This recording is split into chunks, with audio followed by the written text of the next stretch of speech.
Welcome back to 1010's podcast. I'm your host, Robert Beerhout, and this week it's another weird week because Adam is busy, which is kind of crazy because you'd think with everyone being in lockdown, we would be having more time to just sit down and talk on the phone and do Skype interviews and all that stuff, but that is not the case. It has been just crazy busy, so it's just me this week, but luckily I was able to get some time and sit down with our friend Freddie Hunt. If you remember, we talked to him probably a couple years ago already.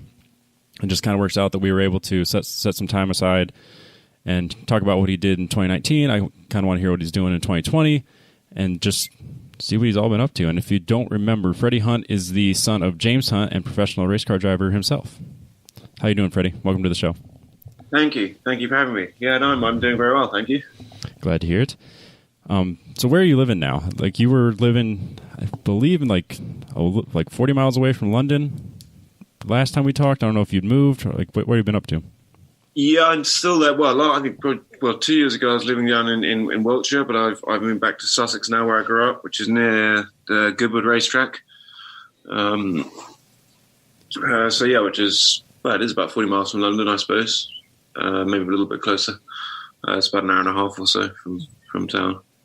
You living in the country, in the city? In the countryside, yeah, in a just outside a little village. Near Goodwood, near Midhurst. That's awesome. I'm a country boy myself. I'm about 10 miles outside of Des Moines, so about 3 acres. So I can relate to just wanting to get away and be out away from everybody. That sounds nice. 3 acres and 10 miles outside. That is good. I can't stand towns or cities, so I want to be as far away as possible. Really, well, not as far away as possible, but you know what I mean. I'd rather not hear or see anyone when I don't want to. Yep. No, I can appreciate like enjoying the solitude and when you're by yourself, you can just be by yourself, not have neighbors or just anything else. Exactly. And then, do you have like a day job? Is racing your career? Do you have other endeavors going on? Racing's sort of the primary, but it's not gonna. It still leaves a lot of time on my hands, so I do part-time work as a chef. Really? So I enjoy cooking, and keeps me occupied in the evenings. So I try to stick to mostly evening shifts, so I can still get my all my work done in the day, my training, and then do evening shifts. But it's normally a lot of weekend shifts they want me. But anyway, and I'm working on a couple of startup businesses as well. One which is it's a garden storage unit. We haven't launched yet, so I can't say too much. And the other one is a luxury fashion brand, sustainable, using sustainable materials. And the shed business is also is all recycled materials. So, both of those companies should be launched. Well, we were planning on launching this year, but who knows now? Yeah, so everything's kind of been pushed back. Yeah. So for the fashion thing, is it just like high fashion? Is it just like for broad, like the Freddie Hunt brand, or I guess are you even that refined into it yet? The brand name is LK Hunt,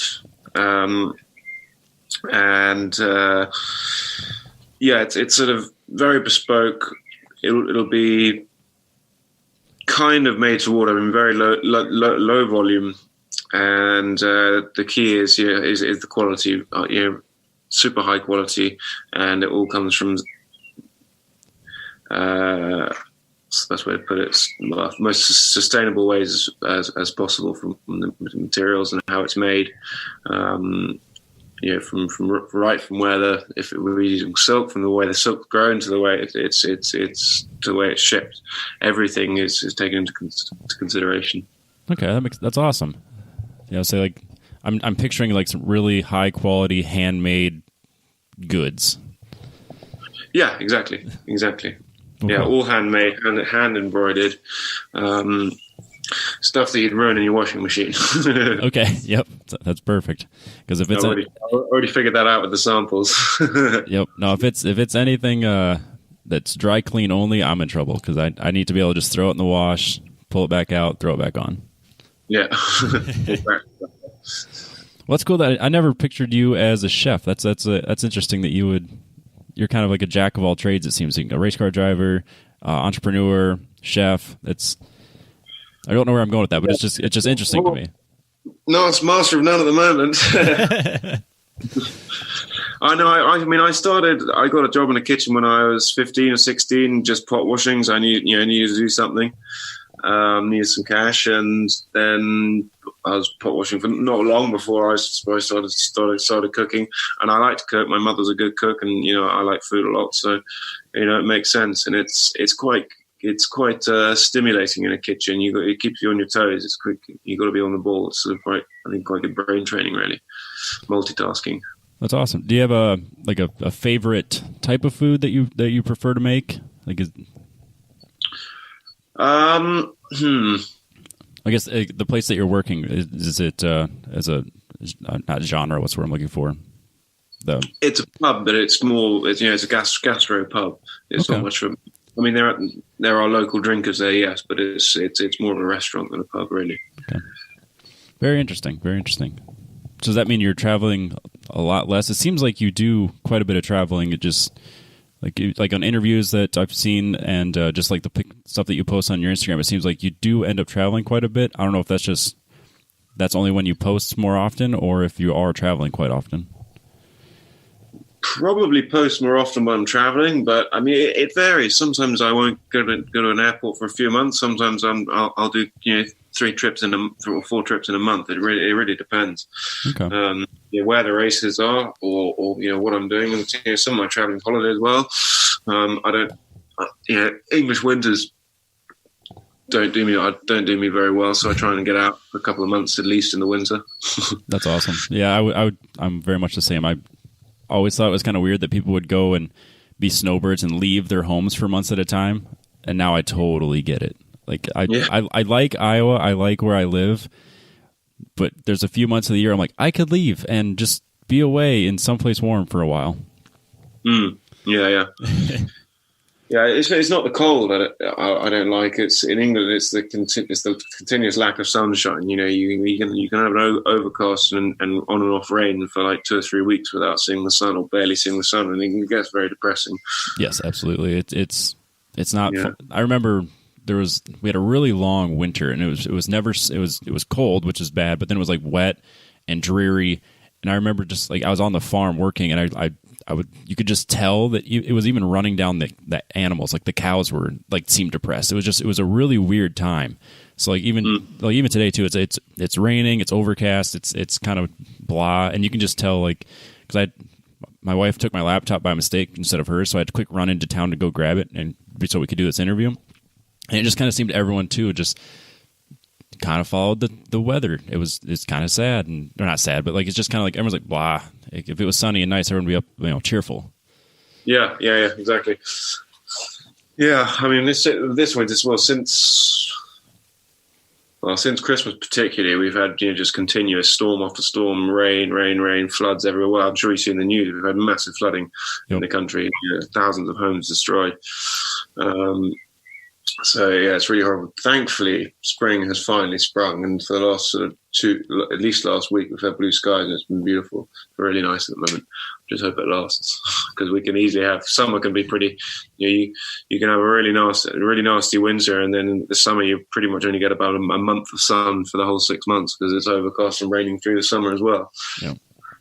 I was like, I can hear the birds in the background, so I assume that meant it was a little bit nicer now. Yeah. I'm unfortunate. I'm in a very nice spot for this lockdown. My friend lent me a house, which I'm living in. He bought to knock down. It's this little bungalow that hasn't been lived in a few years. And before that, there's a little old lady living in it. So the garden, which is about an acre, is completely jungle, which I love. It's full of wildlife, and the plants. I imagine when the garden was managed, it would have looked stunning because the variety of plants and shrubs and trees in the garden is wonderful. So someone's put a lot of effort into this originally. Obviously now it's got completely overgrown, but it's nice. It's just oozing with wildlife. It's really nice. And do you have a handful of different pets? Just a spaniel at the moment. Okay. That's all. I would like more, but the travelling. I mean, even having a dog, it's a bloody pain in the arse for travelling.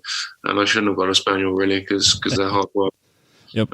Yep. I have a spaniel as well. I can relate. The first and my last spaniel, I can say for now. I mean, I love him to pieces, but he is a bloody pain. Yep. Yeah. The pit bull. I have a pit bull mix and a spaniel mix, and the pit bull's never an issue. I never have to worry about him. It's the spaniel that he'll take off. I'm like, oh great, what's he getting into? Yeah. He finds shoes, clothes scattered around the garden. He doesn't chew anymore. He never really was a big chewer, which is lucky. But it's just this constant energy, continuous. Yep. He never chills out. He's either sleeping, eating, or charging around and working, trying to retrieve things. That's all he does. Yep. Well, listening to you describe where you're staying at right now, and like listening to the birds, I had a total just like. I totally pictured your father there for a second because I know he was into I can't remember the birds, but he had birds, and what you were describing the wildlife, I was like, I felt like I was talking to James for a second there. So it's just kind of, I don't know why, it was just kind of strange that I was just the way you were talking about wildlife and the way you were being happy to be in with the wildlife. It just kind of reminded me of that for a second there. So I thought that was really cool. I don't know why. It was just cool for me. Cool. Yeah. There's deer in the garden as well, foxes, and those guys are all welcome. The bloody grey squirrels destroy the bird feeders, so I've got to keep on top of them. And there's a family of rats which are producing in the garden, so that keeps me entertained shooting them up. So you can't let them get out of control. Yep. Yeah. So let's kind of dive into it. What series are you running in? I guess we can even go back a little bit further. What's since we've last spoke? What type of racing have you been up to? When did we last speak? What year was it? I want to say 2018. It was okay. It was like episode 70 something, I believe, and we're on episode 210 now. So it's been a while. Well, last year, what did I do? I did the Road to Le Mans in the LMP3, which was somewhat of a success. I mean, it was for my part. I think, it was my first time at the track. I'd only driven the car. I'd done one race in the LMP3 before and one test day, I think. And I hadn't really done any work on the sim at Le Mans. And I arrived and I was pretty quick straight out. I think I was the fastest bronze, I was fastest Ligier, and qualified third for my qualifying session out of, I think, 49 cars or something. We finished 8th in both races. Unfortunately, my teammate wasn't quite as quick. But this year, so I'm going for it again this year, hopefully with a faster teammate. I might have to change teams to get that. I don't know yet. But I feel good because of my driver categorization as a bronze. It's only bronze and silver pairing in this race. So if I'm put with a quick silver, I think I have a good chance of winning the race. Okay, let's take a step back for those that aren't familiar. What is the Road to Le Mans race? So the Road to Le Mans is an LMP3 and GT. Well, it's part of the Michelin Le Mans Cup, which is it's support category to the European Le Mans series, so it goes to all of their races. And Le Mans, you can enter just the Le Mans race, there's two 55-minute or 1 hour races. There's one on the Friday and one on the Saturday morning before the main event starts. Okay, so I guess is that like is it the intent to kind of lead the drivers to like sponsorship to be in the 24-hour race, or?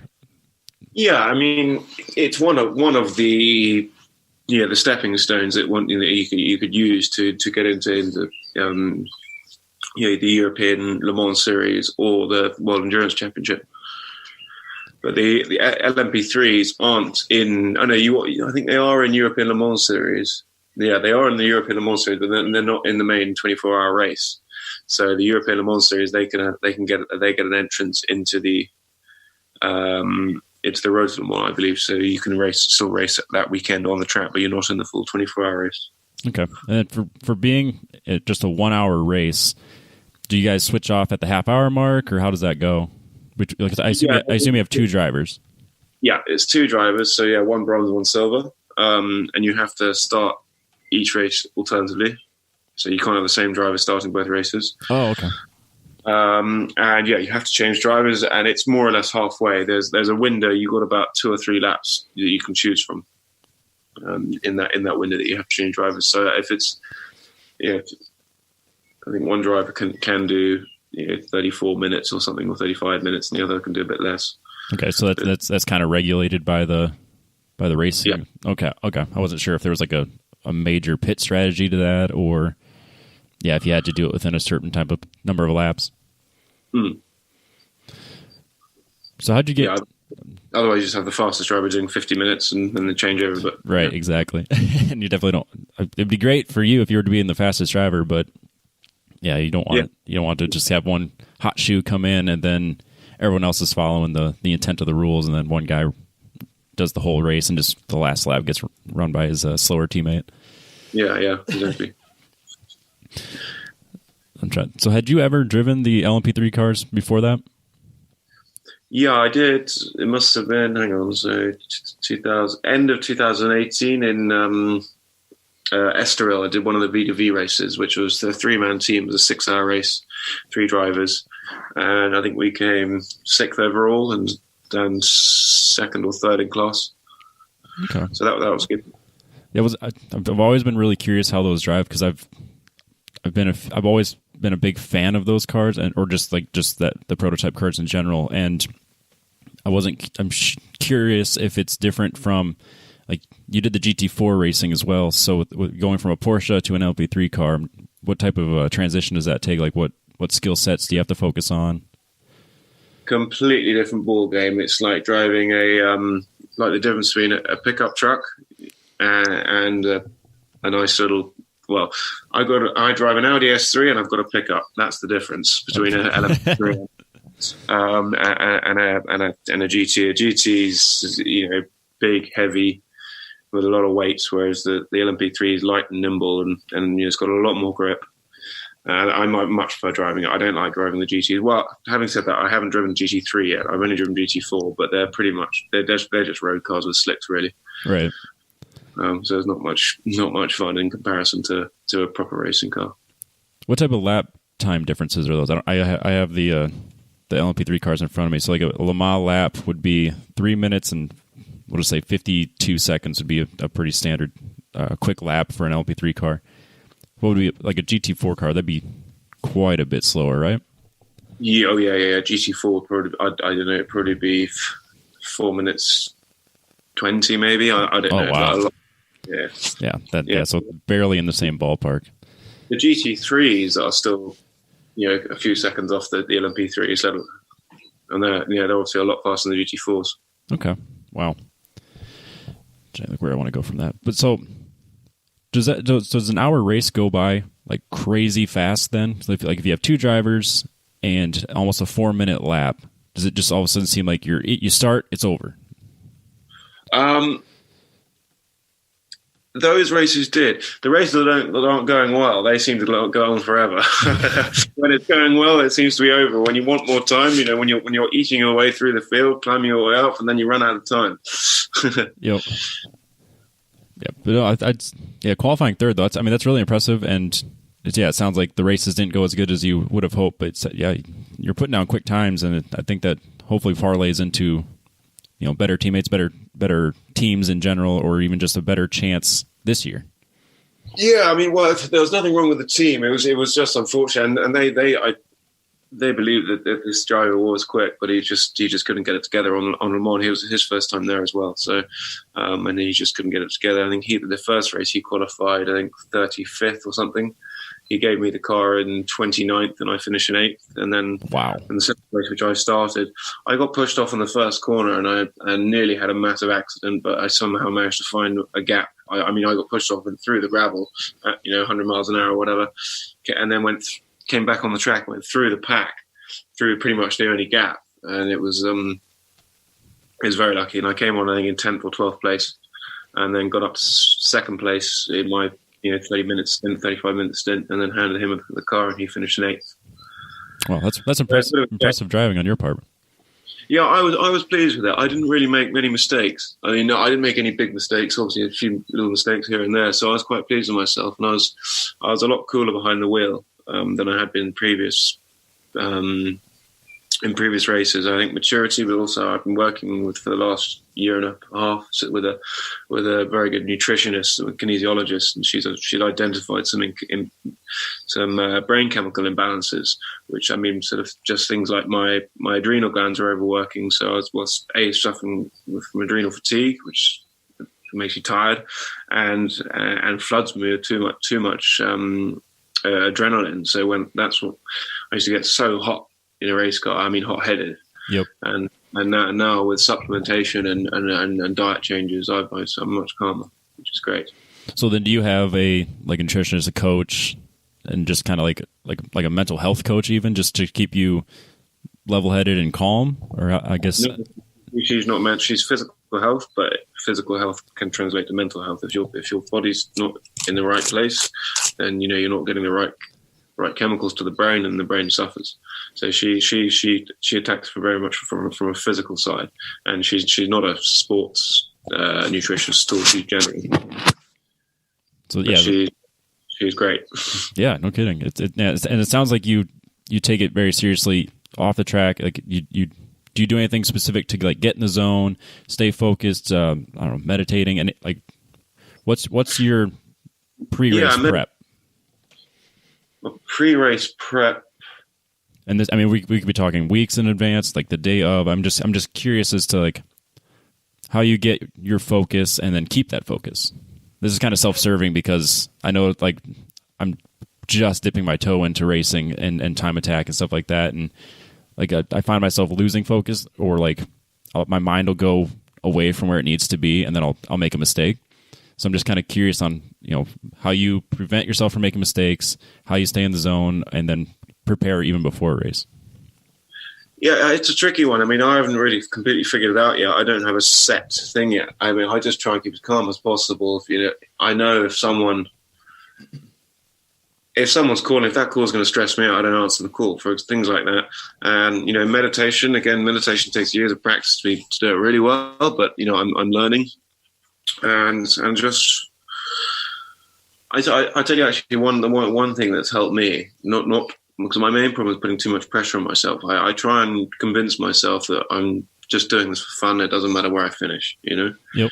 And that helps calm me down. It's sort of my attitude towards it is what helps me the most. That makes sense. And when I started, I knew I was fast, and then I put so much pressure on myself in qualifying the races. I just make a complete mess, as most people know that have followed my career at all. In the beginning, I was just crashing the whole time and spinning off, and it was a disaster. Yeah, and that was mostly like self-inflicted. I need to be perfect. Everyone's watching me, like a mental thing. Yeah, 100%. And it's a real shame because I could have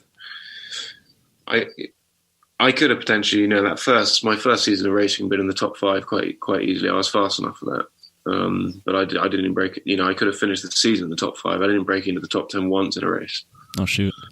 Yeah.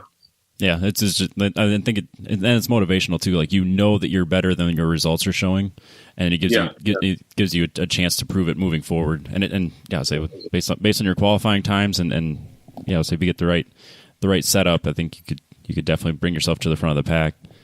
Yeah. So one second, there's a bee on the inside of my window, so I can get it. Okay, that's all good. I'll get situated here. Oh no, just found it. Yeah, my excitement the other day was a wasp in my house during shutdown. I don't know if you guys are on like a quarantine or not, but I had. Yeah, well, yeah. Go that way. Got it. Twiglet, you idiot! Come on in. Twiglet, in. There we go. Twiggy in. In, you stupid dog. Thank you. Right. There we are. And we're back. All right, where were we? So I guess a quick question so you would be for like driver ranking. You're the silver, you said? Bronze. Now I'm over 30 and I haven't got enough wins to my name. I'm eligible for bronze, which is great. So how? I know they talk about. I've heard about it on different like shows and podcasts and stuff. They've talked about not balance performance, driver ranking. How does that even work? So, So there's platinum, platinum, gold, silver, and bronze.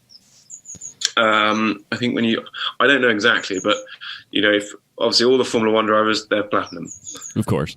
Once you've won enough things, you get to a level, and I don't think you can go back down apart from when you get maybe over 50, then you'll go down. I mean, I know Pedro Lamy, for example, he raced in Formula One in the 90s, and he's won Le Mans, I think, several times. He's a platinum.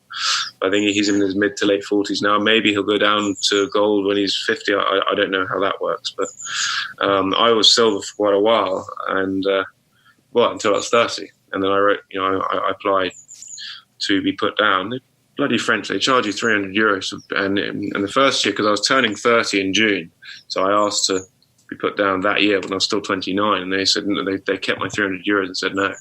So I had to spend another €300 next year, in the following year when I was almost 31 then, and they put me down to bronze. But, yeah. So you have to pay, so I assume it costs money to get your licensing and all that stuff, and then you also have to pay to be part of the driver rankings as well? No, you have to, if you want to apply to change something, then you okay. If they put you up, you don't have to pay then, but only if you apply to go down, you have to pay. Okay. And then, I guess... Yeah, and license I have to pay for as well. I mean, I'm eligible for an international B license, but that costs, I think it was like £900, £1,000, whereas the international C license is sufficient for the racing I'm doing, which only costs £200 or £300. So okay. Then do you think that the driver ranking is like a good thing? Does it help putting like balance of performance between drivers It is necessary. It's a way of balancing it out because it's. I mean, a lot of endurance racing. You have professional categories and you have pro-am categories as well, and that's why you need the categorization. Okay. Yeah, because I've heard some people complain. It almost seems more like an ego thing. Like someone gets told you're a bronze driver, and then they're like, no, I'm not. I should be platinum. I'm the best. And it just kind of seems that the biggest thing about it is more about an ego rather than what they're actually supposed to be at. Would you agree? And I haven't seen. You want to have it's like a handicap in polo, for example. You want to have your handicap as low as possible.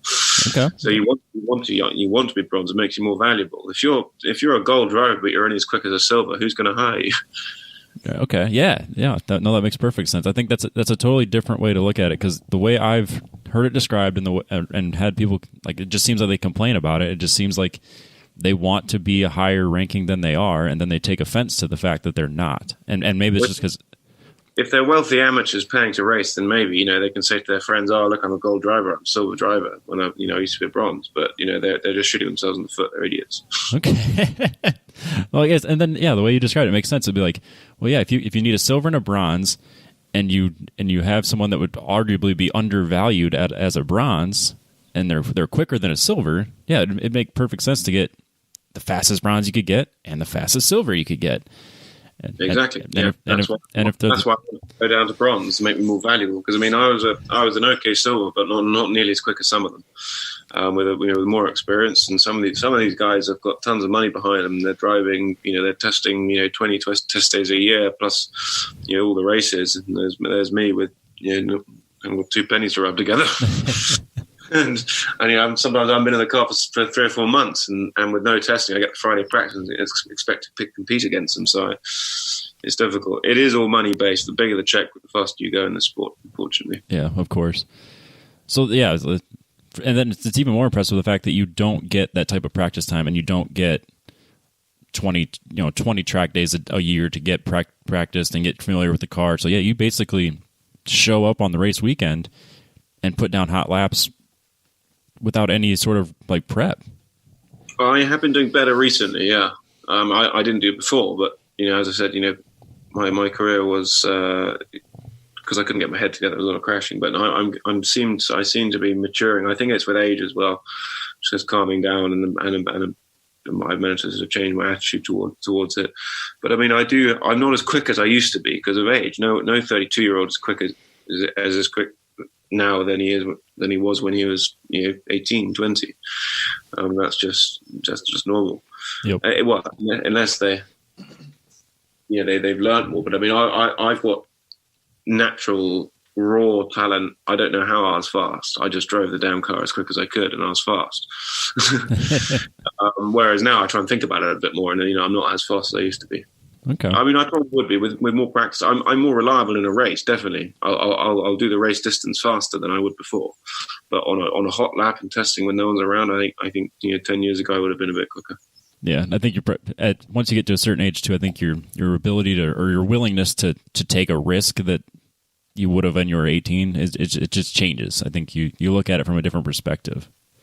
Exactly. Well, yeah, exactly that. It's not so much I suppose it is a little bit of the fear of injury or death, but it's more the fear of the checkbook. Yeah, exactly. I mean, the cars I'm racing now, even with insurance, the car isn't fully insured, and your excess is still 20 grand.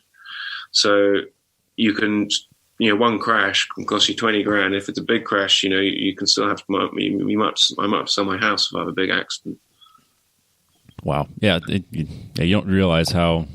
Because you see, Formula One or whatever, and you see the crash, you're like, the dollar figure, but then you don't know where the money's coming from. And then on a lower level race that's not Formula One money, and you see that crash, you got to wonder, where's that money going to come from? And yeah, if it's coming from the driver who's scrapping just to even be there, it could ruin a career with one crash. Exactly. Yeah. Yeah. Well, I mean, my father, it was well known that he was, he threw up before races. And that wasn't fair. Well, I was probably combined of both, but according to him, it was fear of that would be the end. That could be his last race because he couldn't afford to carry on. Right. Yeah. It wasn't about injury. It was about the cost of being back to another race. Because exactly. When he bought his first Formula. He took a loan to buy his Formula Ford car, I think. Okay. And had he crashed that would have been it. He can't race anymore. He can't race the car. He can't borrow mortar to repair it. So he would have been dead in the water. Yeah. And I think that's probably even more common than we realize. Like you see guys out there and you're racing and you're like, man, that guy's got money. It's like, no, he doesn't have any money. It's all right there. So if something goes wrong, there's nothing left. Yeah, exactly. A lot of drivers are like that. It's the ones that make it to the top are either the ones with very wealthy parents or parents with very wealthy connections, or the Lewis Hamiltons who, Lewis's dad, Anthony, worked his ass off. I think probably his mum too, to pay for him to go karting, and they would have been on a shoestring budget, I'm sure. But then McLaren spotted him and they picked him up from there. So I think when he was only 11 or 12, they started paying some bills. So without that, he would have, chances are Lewis, as talented as he is, even with all that talent, with no money, you're not going to get anywhere really. No. So then, certainly not where he is now. Of course. Yeah. To get where he's at, you have to have an insane amount of funding. Yeah. So even to get where you're at, you need to have sponsors and people backing you, because you're not just writing a check every time you're going out there. So who do you have as sponsors, or I know, because I think you're still working with Haviland, if I remember correctly. Yeah, I am. Yeah, well, I think they've gone back to just Texaco now. Oh, okay. I'm not sure why, but they have. So yeah, the Road to Le Mans race is with Texaco as a partner. So I'm very grateful to them, because it's a hell of a race for me, and I'm, I wouldn't be able to do it without them. So I can't thank them enough. Really. Yeah, no kidding. And the other racing that I'm doing is sort of, as a professional would like to. I'm driving for another.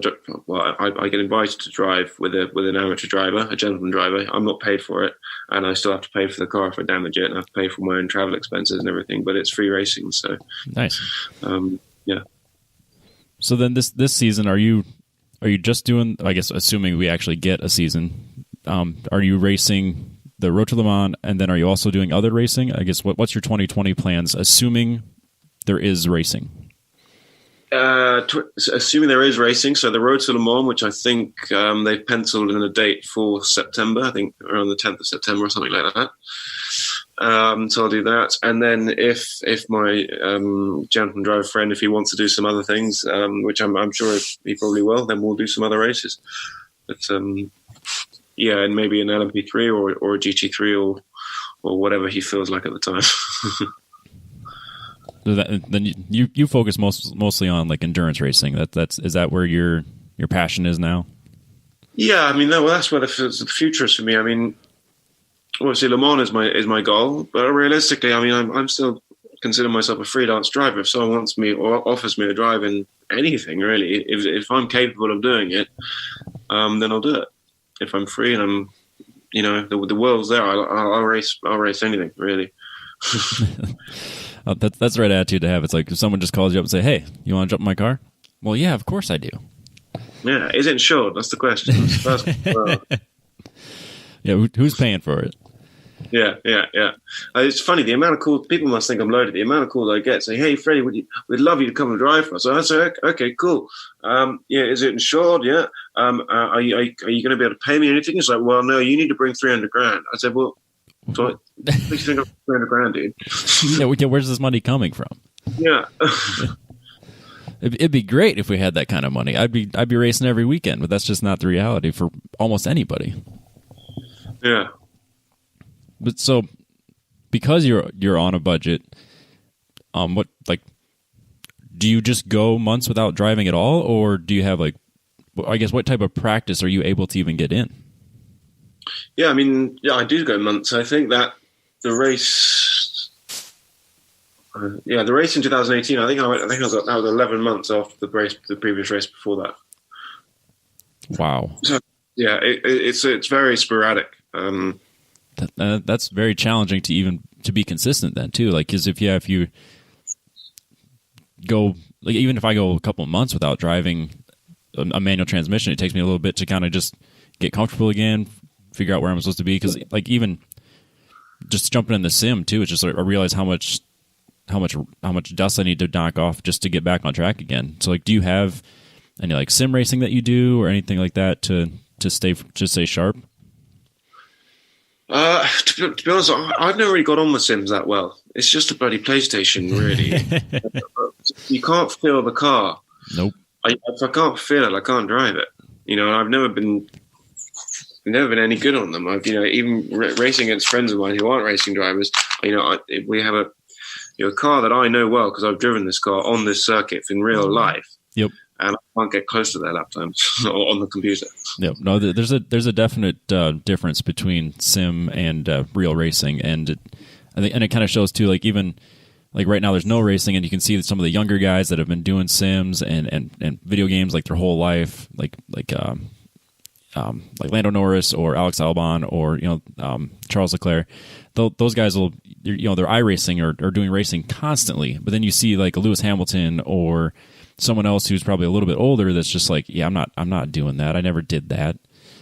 So you can kind of see like where the people that are used to it are real quick on iRacing, but some of the people that haven't done it, like you, for example, like if you jumped on a sim, it's like, yeah, I'm way faster in real life. I can feel it. I know how to do this in a real car. Yeah. I think what gave me an advantage when I started racing was the fact that I've been on a horse my whole life. And I think it's the same feeling through your body, what's underneath you. Because when I did some sort of instructing, well, it was more like supervising at Bedford Autodrome. It's where people just come and pay, and they have corporate days, and they have different cars on different tracks, and they just have a go around, and you sit them with them. The people that came from professional equine sports, they're all naturally quicker straight away. No, it makes sense. I think it's that's that ability to read the car, that natural understanding of, I guess with the horse, it's not mechanics, but like just the physics behind it. Yeah, well, I suppose so. But to me, it's just the feeling through your bum. Yep, and that's not equal to everybody. I mean, some people just don't have that feeling, and they know where the car needs to be theoretically, and they can do it on a sim, but then in reality, they don't feel it. And Yeah, I'm not good at either. So like I feel better in a real car. I'd much rather go off a feel, and then the sim I'm crashing into the wall all the time. But it also has to do with the fact that I'm not very good at it. Let's see. So you got your LMP3. Yeah, so I guess moving forward, you do your race this year. Are you planning to continue to be in racing constantly, or is it more of a part-time thing, or I guess what?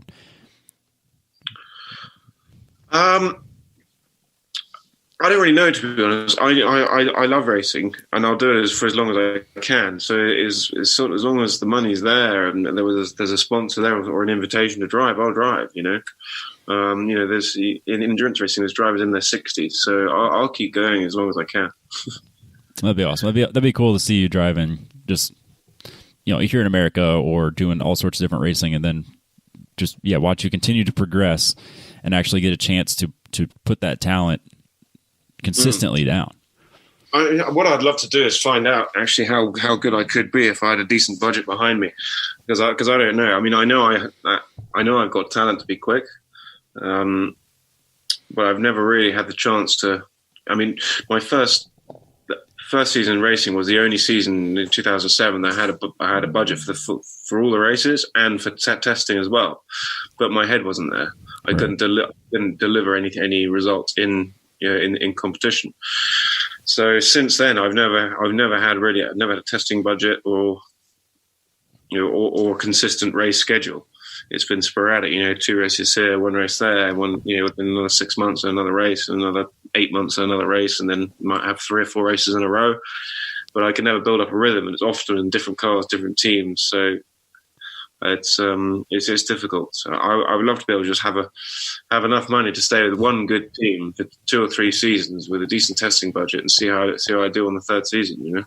Yeah, and I think you do extremely well. I mean, the fact that you could jump in an LMP3 car after, we'll just say, months off, get comfortable on Friday, race on Saturday, and put down the 3rd fastest qualifying time. It's extremely impressive, and it just shows that if you had the budget and the backing, you could really go somewhere. So it's exciting to see, like, if those opportunities present themselves, you are fully capable of taking them.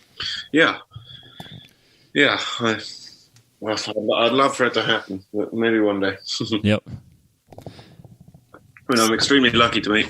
I met this gentleman driver. I won't mention his name for his own privacy. Okay. But he's invited me to race, and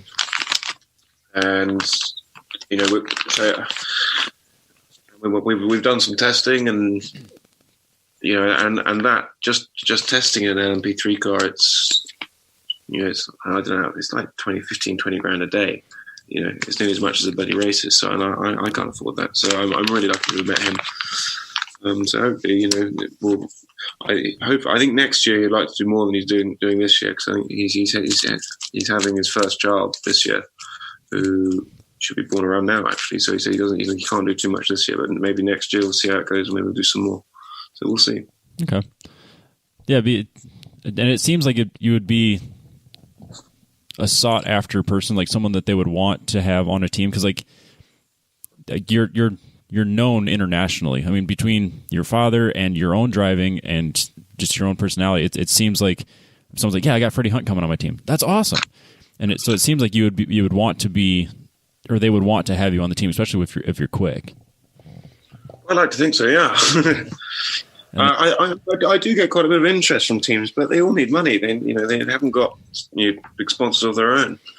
I've had a couple of teams where it's been a reduced budget because they could bring a sponsor because it was me driving. So it has benefited me there, but still, it's very difficult to get genuine commercial sponsorship at this level of racing. Right. Formula One, NASCAR is different because of the exposure it gets. Right. I think they still struggle massively to get the budget, to get the funding, but at this level, it just doesn't get the exposure to So most companies, with their marketing budget, they'd rather spend it elsewhere. Right. Yeah. So it's kind of hard. You have to have a company that wants to be in racing, not necessarily that someone just wants a return on investment.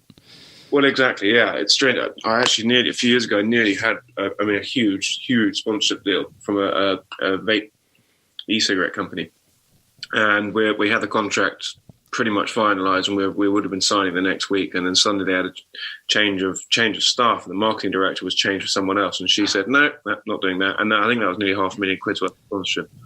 Wow. Yeah. So I was livid.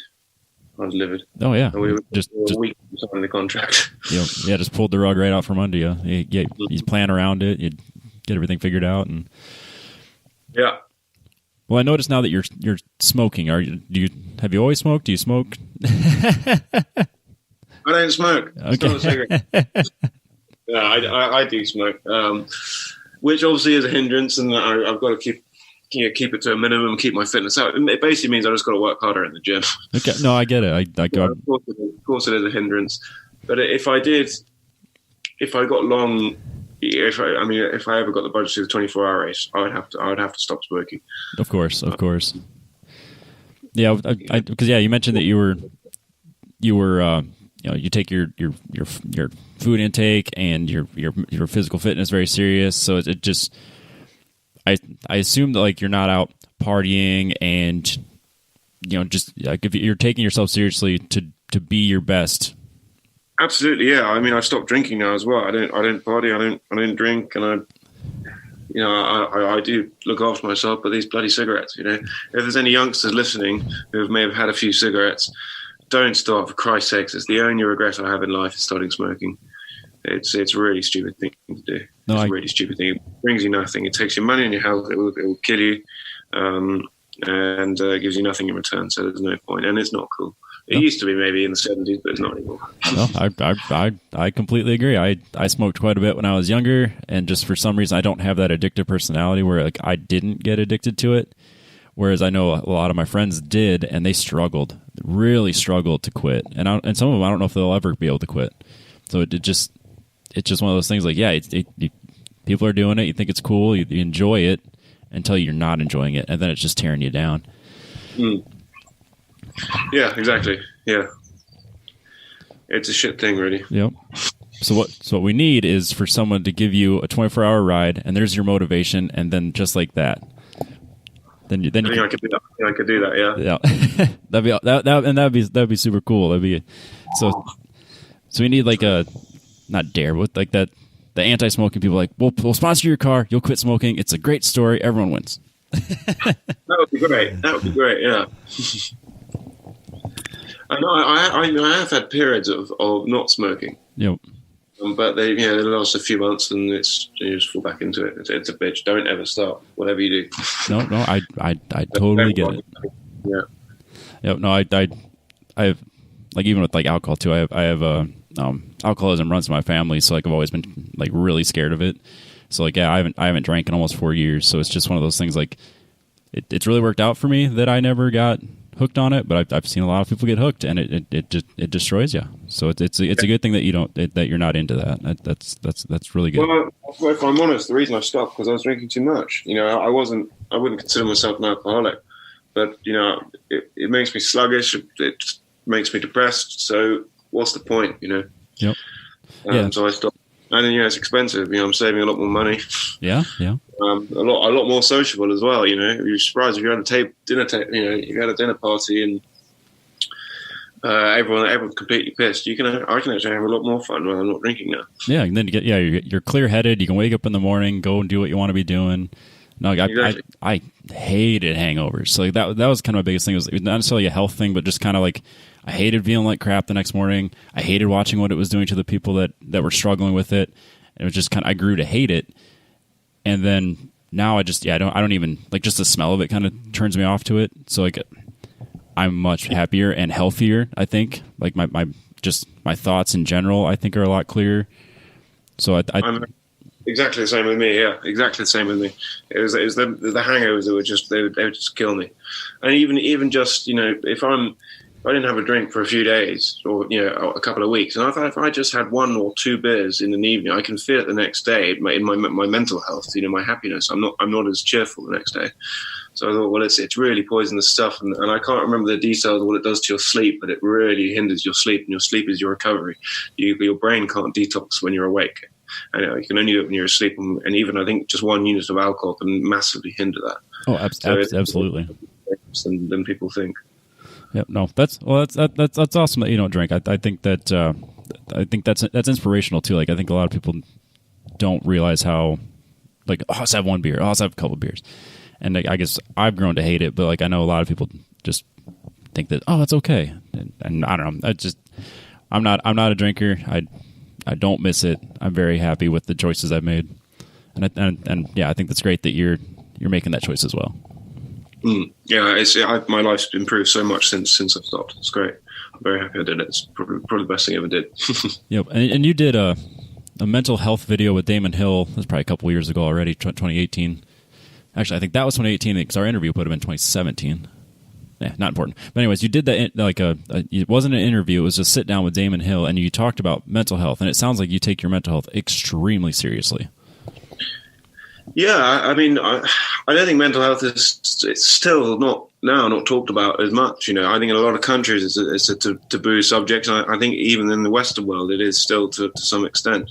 But I think everyone's going to have at least one period in their life when they're going to struggle with it. No matter how sort of, I don't know what the right word is, not stable, but how chilled and happy you are, you're still going to have moments here and there. Everyone does. So I don't think it's something we should ignore. We need to be open about it. And and it's getting a lot better now. You can talk to people about it. But I think back in the day, particularly the British, the stiff upper lip, just get on with it. And I think it's still the biggest cause of deaths for males under 30 in the UK now. It's suicide. Yeah, I think America's, if not the same, it's very, very similar. And yeah, there's definitely been a change in culture in the last handful of years where it seems like, if you're not okay, you get help. There's help, and there seems to be more places to get help, more support. Like even just like health insurance and stuff is covering more stuff. So it seems like it's as good as it's ever been, but it's still way far from where it needs to be. So, and there definitely needs to be a change in culture on people that say, "Hey, I'm struggling. I need help." So, I think having a culture where people support each other and not shun someone that's struggling, it's it'll be a game changer. Because just having a clear mind, it just helps with every aspect of your life. Like even the racing too. Like if you're depressed about something and you're on the racetrack, that's going to screw up your focus. It's going to lead to frustrations. It's going to lead to mistakes, and that absolutely. You need to be 100% confident in what you're doing. If you're not, I think it's the same in pretty much every sport. But motorsport it's magnified because the margins are so small. If you're not at your optimum, you're not going to drive your best, and your best just isn't good enough. You're going to be you're going to be half a second slower or more, or crash, and it's you can't compete. Forget it if you're not like that. I mean, like as I proved in my first season, I just didn't have. I put so much pressure on myself in the race, I couldn't concentrate. And if I was just if I had more of that self belief and wasn't such a perfectionist, and I could relax a bit, then I would have delivered, and I think I would have really impressed people. And it's a shame I didn't know what I know now then. Yeah, no, it makes absolute sense, and it's showing now, like the progression you've made, and the results you're having now, that you've had that realization, and you can kind of pinpoint, your focus and the way you approach things is dramatically different than what it was, let's just say 10 years ago. And I think the results are showing. Like if you're putting down fast lap times, your overall health is better. I mean, it's inspirational to see. Like you can look at it and go, these are the things I'm doing, and it's working. Yeah, exactly. I mean, diet's really, really important. And I'm starting to learn about how bad meat is actually. Although with kinesiology tests your energy fields, and you can actually directly find out what your body likes and it doesn't like. And I found out that I'm intolerant. I have a slight intolerance to gluten, but that doesn't weighs me down. But I test strong for meat. But I'm learning I'm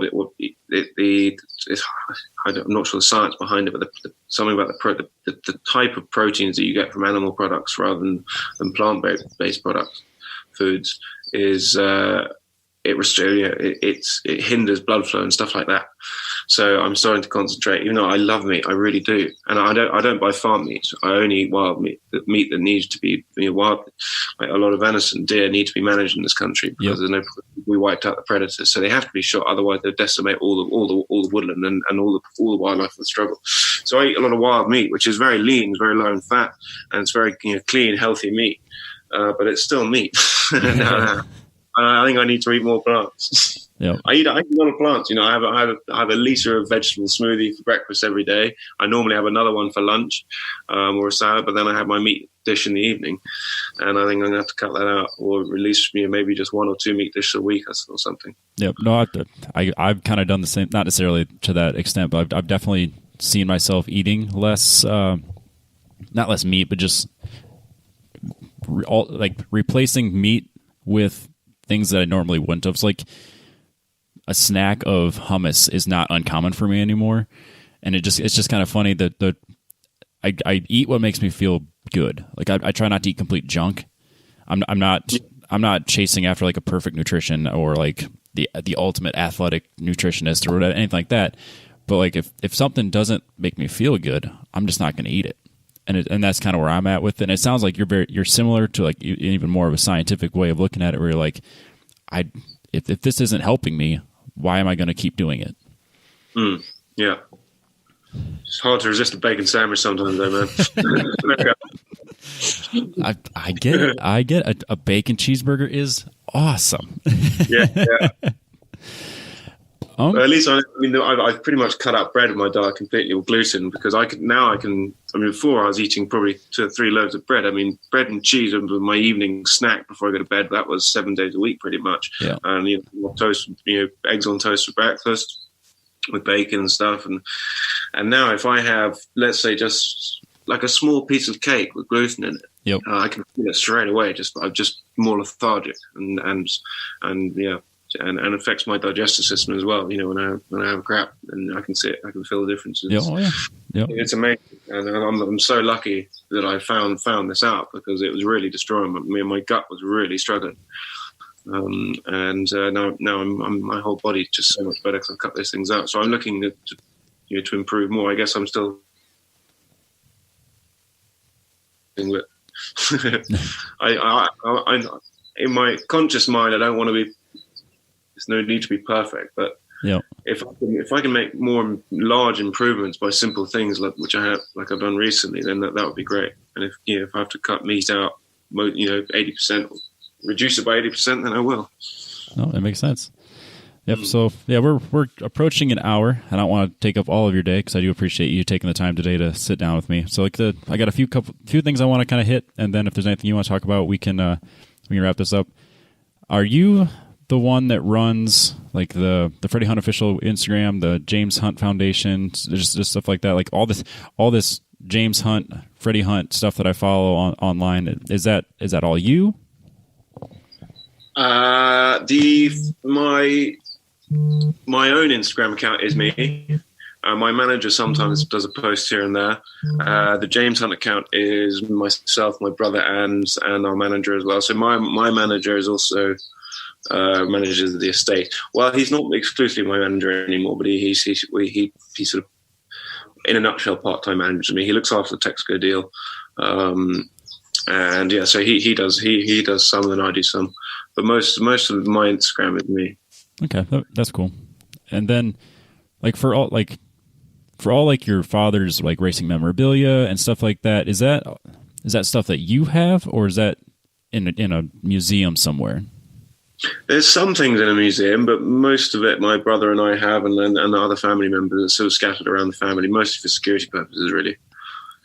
Okay. I always wondered, like, you'll see like a helmet or like Niki Lauda's helmet that was burned. You'll see it displayed places. I was just curious if you had, if you had it in like a display case at your house, or if there was one of those things where you would it's constantly being lent out and at shows or.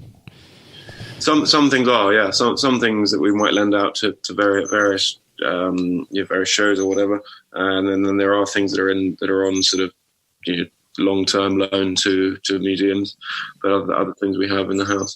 I seem to be constantly moving house, so I don't actually have anything on display. It's all locked up away. But yeah, once I actually finally get a house I can settle into, then I will probably build a secure display cabinet.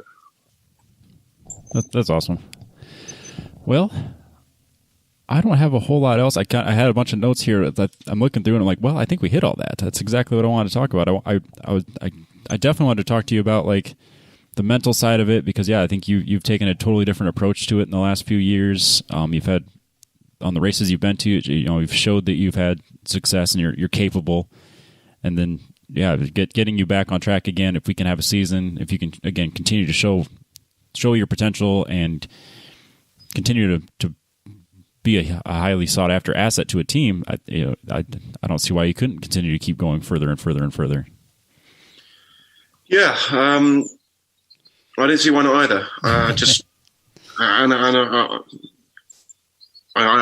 I'm maintaining faith. I'm sure it will happen. I just want to keep going and keep going and keep working and keep doing what I'm doing. Really. Yep.